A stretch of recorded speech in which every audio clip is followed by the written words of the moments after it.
Now, it is a tough time to be a student these days, right? Unemployment crisis, cost of living crisis, AI taking over the world. Who knows whether the job that you thought you were going to get after university is actually going to still be around. There's all sorts of uncertainty. And so for whatever it's worth, I'm going to be giving you my hot take in this video about what I would do if I were a student during these troubling times. Oh, and by the way, if you don't know who I am, hello, my name is Ali. I'm a doctor turned entrepreneur and YouTuber and author of the New York Times bestseller, Feel Good Productivity. I was a medical student at Cambridge University from 2012 through to 2018. And I started this YouTube channel back in 2017, giving advice to medical students in particular and medical applicants. And then I became like the online study guy, teaching students how to study for their exams back in the day. And now I'm an old codger. I'm 31 years old. I've got a wife and a child. Oh man, I don't know where the time went. And because I still make YouTube videos opining about stuff, I'm going to opine about life as a student. So being a student is like playing an open world video game. Now within this open world video game of being a student, you've kind of got like, let's say this is your start point where you matriculate if you're in a fancy place, or you enroll if you're in a less fancy place.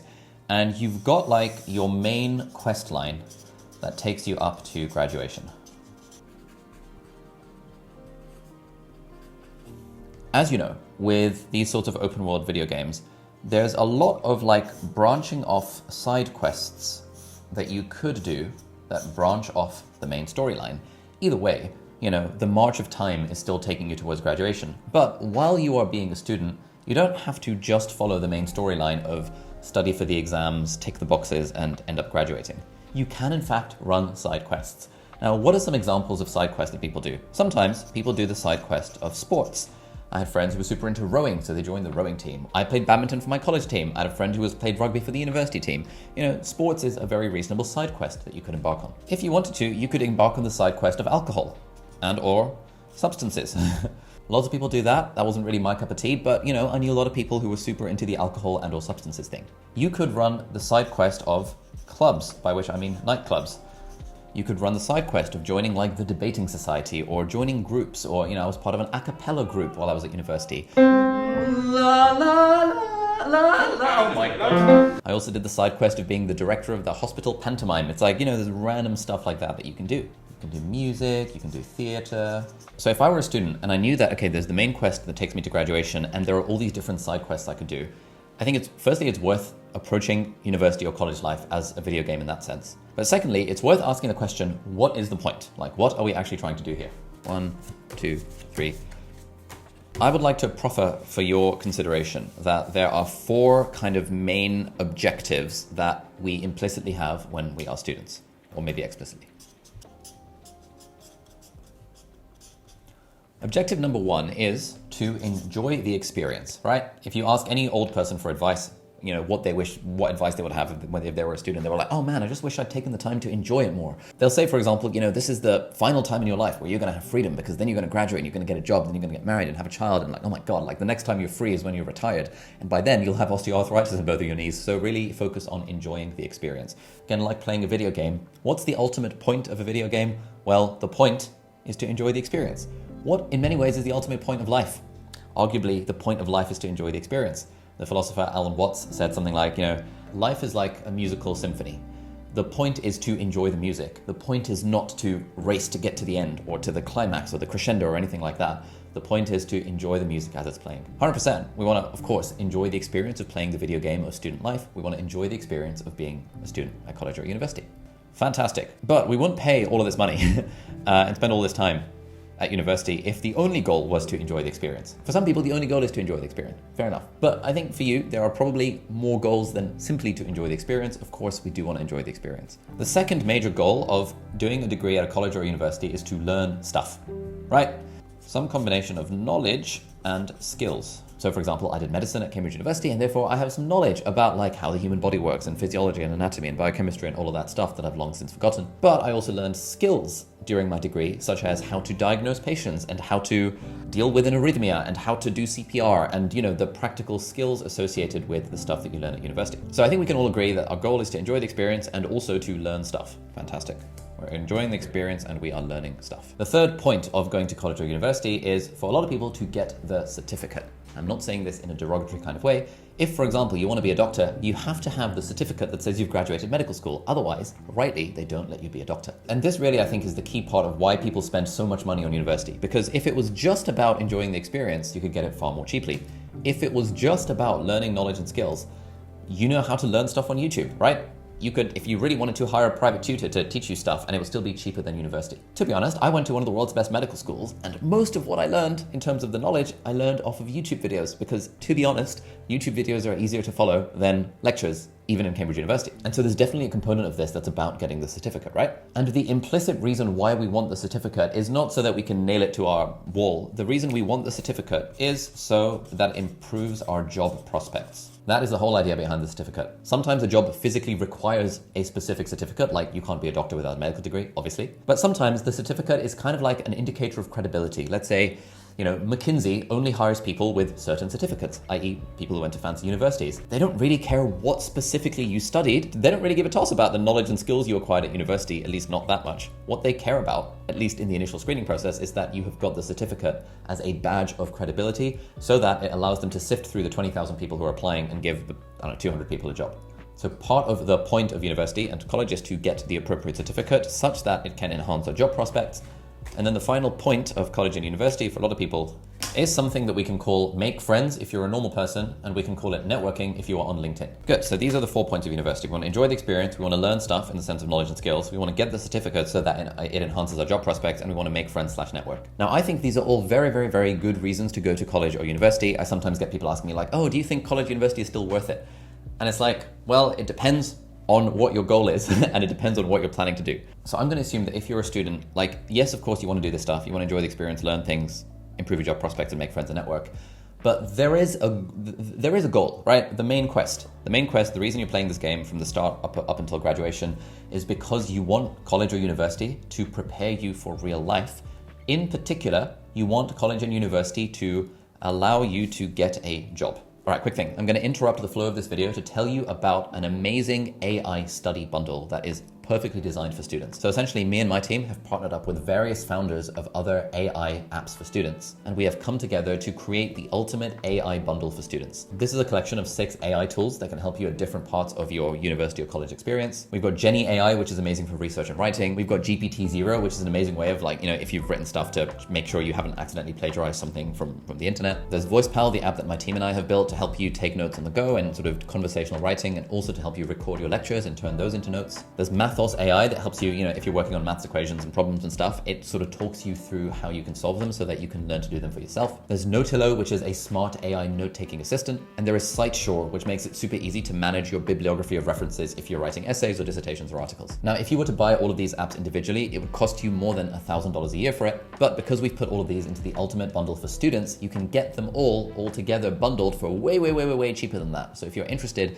go to studybundle.com or check out the link in the video description. And this is available for a limited time only if you are a student, so do please check that out. Anyway, let's get back to the video. I know it sounds unsexy to say this, but unless you have a trust fund, you are going to need to have a way of making money. You're going to need some sort of economic engine because without money, you ain't going to live. And so in a way, this kind of this sort of goal of we're being students, we're doing a degree in subject XYZ in order to be able to make money as an adult in the real world, which is why we need to get the certificate.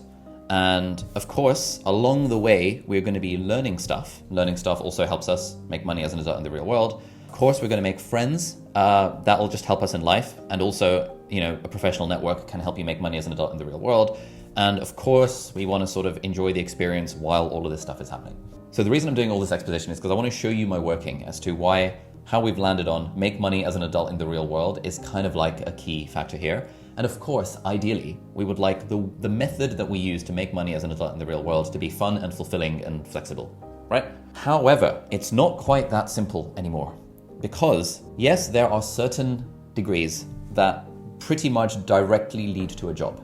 Medicine still to this day is one of those things, sort of, that directly leads to a job, right? You graduate from medical school Whether you're the top of the year or whether you're the bottom of the year, they still call you doctor, and now you have graduated, and for the most part, there is a job for you. This is not entirely true depending on what country you're in and what the state of the country is, this and the other. Like in the UK, the system that I'm quite familiar with, actually, a lot of people graduated medical school last year, and there actually weren't enough jobs. Shock horror. These people joined med school like 6 years ago, and they were told that if you become a doctor, you have a job for life. You have a way, and a job for life basically means you have a reliable, secure way of making money in the real world in a way that's ideally fun and fulfilling. These people, these poor medical students who joined back in like 7 years ago, were told this, and then they graduate and there are actually not enough jobs. That is a tricky position to be in. And that's medicine. Think about non-medical degrees. I was reading a thing on Substack yesterday from some girl in LA who was lamenting the fact that she did an English literature degree and she was finding it impossible to get a job. Most degrees, I suspect the degree that you are doing, statistically, is not a vocational degree like medicine that directly leads to a job. It's probably a degree in something that's a bit more broad, where actually it's not just degree X equals job Y. It's not that sort of one-to-one connection.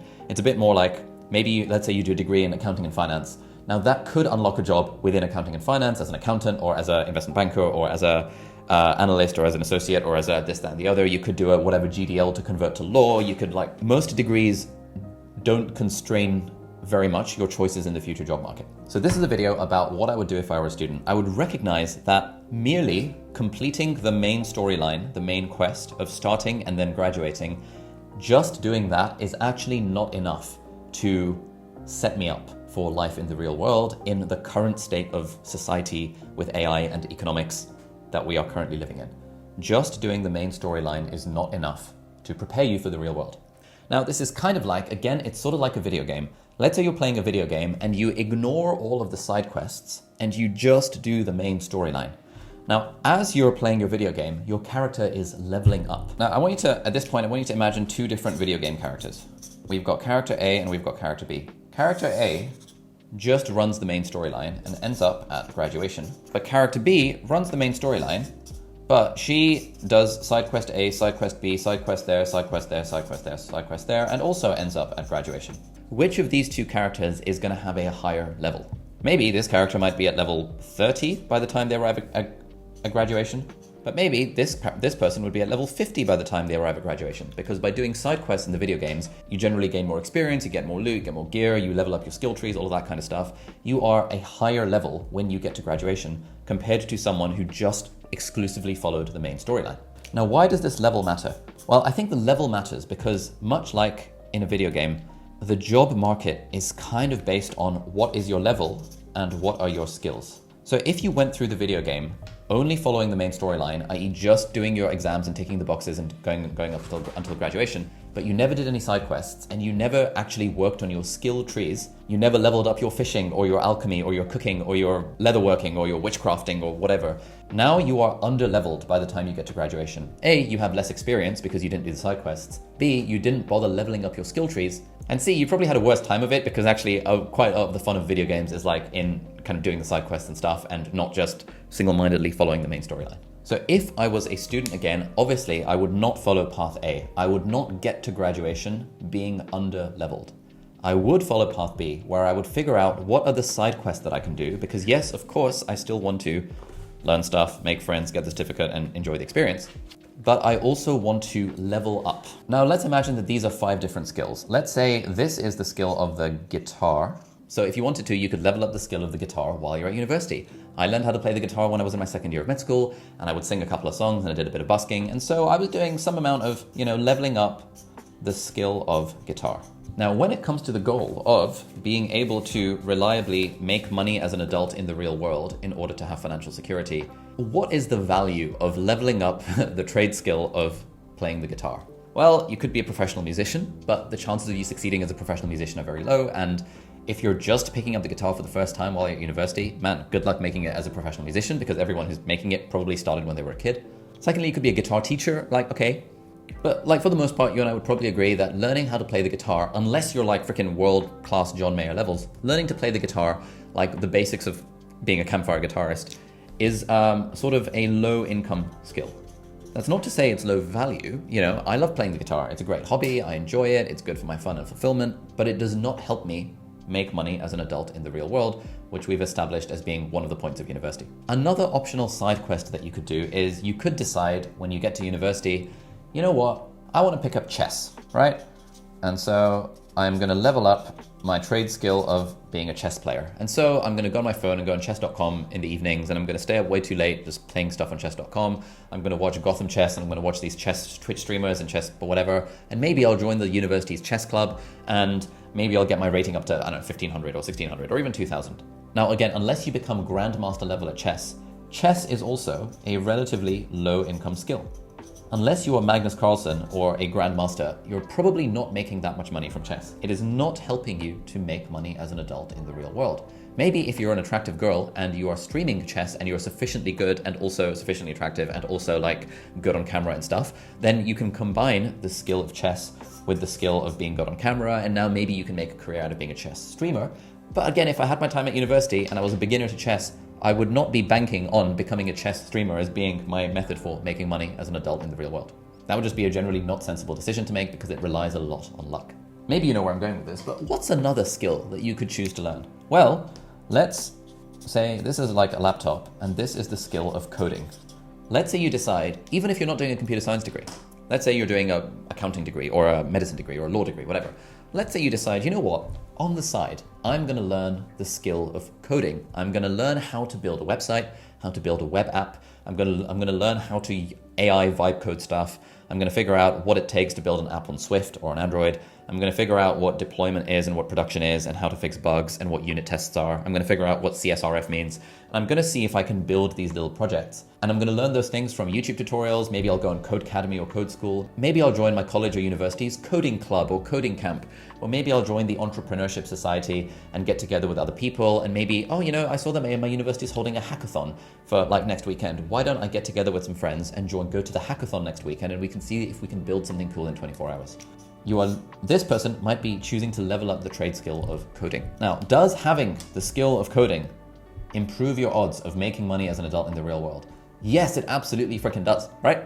Of course it does. Like, if you learn how to code, you could, if you wanted to, you suddenly unlock the ability to get a job as a developer working in tech. Tech salaries are huge, especially in places like the US. Working as a remote developer allows you to get a remote job. Back in the day, in the 2010s, you could just learn how to code and you could walk into one of these jobs. These days, of course, it's more competitive, but learning how to code unlocks quite a lot of income earning potential for you, whether it's working for someone else, i.e. a job, or whether it's working for yourself, i.e. a business. If you learn how to code and you choose to start your own business, you have the ability, you suddenly magically unlock the ability to build a business where you're building an app or building a website.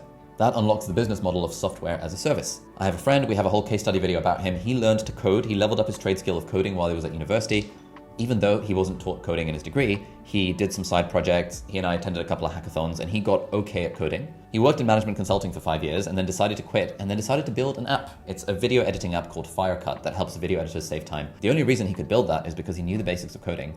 And within like 2 months, he was making $10,000 a month from his app. And now 2 years later, he's making like $1.2 million a year from his app. And it's recurring revenue because they've got thousands of customers all around the world. And he's making way more money than he was even working at a fancy consulting firm, because he had spent some time at university as a student learning to level up his coding skill. There's another skill tree you could develop. Let's say you were like, you know what, I'm really going to learn how to design stuff. In particular, how to design tech products, probably digital products like apps and websites and like web apps and user interface and user experience. So let's say I do UI and UX design. And I'm like, you know what, that seems kind of interesting. I've been intrigued by, you know, why are Apple products designed the way that they are? Like, how does the Airbnb website have such a nice user experience? Why does Amazon just look so bad? But like, obviously it still works. You know, you might be interested in that kind of stuff. You can watch some YouTube videos about UI and UX design. And now you can dabble with a few different projects and you could level up your trade skill of user interface and user experience design. Is that a low income trade skill or a high income trade skill? That is a very high income trade skill. Because again, these rich tech companies are always looking for UI and UX designers. I have a lot of friends who are running tech startups who are funded to the tune of tens of millions of dollars. And one thing they constantly lament is how few good UI and UX designers there are in the market. So whether or not you're doing a degree in design, you could be doing a degree in law or medicine for all anyone cares, but you can choose to level up your trade skill by doing side quests related to design. And now you get to graduation and you have leveled up the trade skill of design. Maybe you've even leveled up the trade skill of coding, and having the trade skill of coding plus design, man, There's a word for that. They call it a full stack engineer or a full stack developer, because you're able to understand the design side and you're also able to understand the software and the architecture side. And those people are like unicorns. There's not that many of them out there that are actually good. And so if you are actually good and you're a coder who knows design or a designer who knows code and will become like a product engineer, again, your market value increases substantially because there's a lot of startups and a lot of established tech companies that would be willing to hire you remotely on your own terms for pretty large salaries. Again, allowing us to fulfill our objective of make money as an adult in the real world. Don't just do these kind of side quests because like, yeah, going to nightclubs is good. What does it level up? It levels up, which is sort of it makes you lose stats on your liver. It makes you lose points on like your eardrums. It probably helps you make more friends. I mean, although in fairness, a lot of the friends you make in nightclubs generally tend not to be friends that stick around for very long after the whole like drinking and clubbing scene evaporates. Like just focusing on the side quest of doing nightclubs is unlikely to help improve your odds of making money as an adult in the real world if that's something that you care about. It's unlikely to teach you relevant skills. Just doing alcohol and substances is probably unlikely to help you make money as an adult in the real world. Doing sports, unless you're professional standard, is very unlikely to help you make money as an adult in the real world. These are all very fun to do. I'm not saying you shouldn't do these things. I'm saying in addition to these things, think about doing high income side to level. Yeah, we're going to call these side quests to level up high income skills. Side quests to level up high income skills. SQTLUHIS. I'm sure there is a better way of branding this. I did not learn the skill of branding, and I'm just making this up as I go along. So I would say please do some side quests to level up high income skills. What are those high income skills? Well, we talked about coding. Coding is a high income skill. Copywriting, the ability to write stuff that persuades people to take action, is a high income skill. If you can, as a good copywriter, for example, increase the conversion rate on a website or in a store or something, the company makes more money, and then therefore you've made them more money, and making money is like the engine that drives capitalism. And so you then have higher value because you've helped someone else make money. Another high income skill you could learn is sales. If you know how to sell things, then that works in almost any career you're in that interfaces with like the free market. So for example, even if you become a lawyer, you might not think sales is useful as a lawyer, but when you become partner and your job becomes not doing the law, but to win new clients, you can bet your ass that like sales as a skill is going to be super helpful in that. Learning how to use AI really well, learning how to build AI systems and AI agents, and learning how to use AI automations and build AI automations for other people, that's a really, really, really valuable high income skill that will become more relevant as we progress through time. Learning the skill of statistics and data analysis, not in the sense of like, just doing it for a degree, but being able to sort of go into a business or a workplace, be able to understand the data that they've got in their data warehousing, being able to figure out like what queries and like SQL queries and databases and shit that you have to use to be able to turn that data into insights that can allow that business to make more money or to help more customers. That is a high income skill because very few people have that specific skill set. Or just ask Claude or ChatGPT. Say, hey, I'm looking for some high income skills to learn. I'd like to do some side quests while I'm a student at university, while I have all this copious amount of free time. In many ways, the point of university is not the degree. The point is not graduation. The point of university and college is that it's a scaffolding. It is a very nice period of your life where all you have to do is hang out and learn stuff. You just got to hang out and learn stuff. Now, if you are someone who hangs out and learns stuff that results in leveling up high income skills, you're never going to be broke, right? You're always going to have a job. You'll be able to start your own business because you will have had high income skills. You will have developed skills that are valued in the free market in this capitalist world that we live in. If you are someone who spent your time at university just hanging out, thinking that, oh man, if I just do my degree, it'll help me make money as an adult in the real world, you'll get to graduation and you'll be like, crap, it's really hard to find a job, probably. Because you didn't spend the time leveling up your character, leveling up your high income skills. That is the one piece of advice that I would have for students. Think of university as a video game where the goal is not simply to speedrun the main storyline. The goal is to also level up high income skills so that by the time you get to graduation, you're an absolute weapon of a character. You have leveled up beyond level 50. You've got your trade skills. You've got the skill of, coding or design or video editing. You know how to speak to a camera. Maybe you know public speaking. Maybe you know statistics. You've dabbled in all these different arts so that now when you are applying for jobs or maybe thinking of starting your own business, you have the ability to add value to the marketplace, because adding value to the marketplace, if you are in a profession that interacts with the free market, so not doctors in a state-funded healthcare system, but pretty much everyone else, if you have a job that interacts with the free market, then your ability to make money as an adult in the real world directly correlates with your ability to add value to the market, i.e. to develop valuable skills that solve problems in people's lives that they are willing to pay for. So please don't waste your time at university. Please, I beg you, recognize that you have an incredible opportunity right now because you're a student and you have so much free time on your hands. Like, if you think you don't have free time as a student, just wait till you get a job. Man, then it's really going to hit you. You have copious amounts of free time as a student. I would really recommend you please use that time to develop high-income skills, learn stuff, get the certificate, make friends and network, obviously. Obviously, enjoying the experience is super, super important, but I don't need to tell you that because, hopefully you know that already. But while enjoying the experience, we can level up our high-income skills, and that will help you be way more attractive in the job market so that you can actually make money as an adult in the real world, unlike all the people who are struggling with employment and then have to go on welfare. And if you enjoyed this video and you're interested in this thing of making money as an adult in the real world, I have this video over here, which talks about how getting rich is again, kind of like a game. I use less of a video game analogy in that, but it's more like getting rich is a game. And if you care about making money as an adult in the real world, understanding how money actually works and understanding the language of business will be incredibly helpful. So I really recommend you check out that video. Thank you so much for watching, and see you next time.